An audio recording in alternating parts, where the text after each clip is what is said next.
যাচ্ছি দাঁড়াও। সুরক্ষার জন্য কীটনাশক প্রয়োগ করছি যাতে ফসলের ক্ষতি না। ফসলের সুরক্ষার কথা তো ভেবে দেখেছো, কিন্তু নিজের পরিবারের কথা কি একবারও ভেবে দেখেছো? গ্রামীণ ডাক জীবন বীমা যোজনা, যেটা ভারত সরকারের অধীনস্থ, এবং এটাতে তুমি সব থেকে কম প্রিমিয়াম জমা করে সব থেকে বেশি পরিমাণে টাকা পেতে পারো। পোস্ট অফিসে গিয়ে তুমি এটা শুরু করতে পারো, অথবা তুমি অনলাইনের মাধ্যমেও এটা শুরু করতে পারো। তুমি প্রতি মাসে 3 মাস, 6 মাস অথবা বছরে একসঙ্গে টাকা জমা করতে পারবে। তুমি অনলাইনেও জমা করতে পারো, পোস্ট অফিসে গিয়ে জমা করতে পারো, অথবা তোমার সেভিংস অ্যাকাউন্ট থেকেও এটাকে কাটাতে পারো। তোমার যদি ভবিষ্যতে কিছু অঘটন হয়ে যায় তাহলে তোমার নমিনি তৎক্ষণাৎ বীমার টাকাটা পেয়ে যাবে।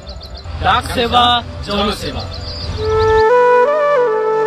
সরকার গ্রামের জনসাধারণের আর্থিক উন্নতির কথা ভেবে এই গ্রামীণ ডাক জীবন বীমা অর্থাৎ RPLI প্রকল্পটি চালু করেছে। গ্রামের 19 থেকে 55 বছরের যে কেউ RPLI উপভোক্তা হতে পারেন।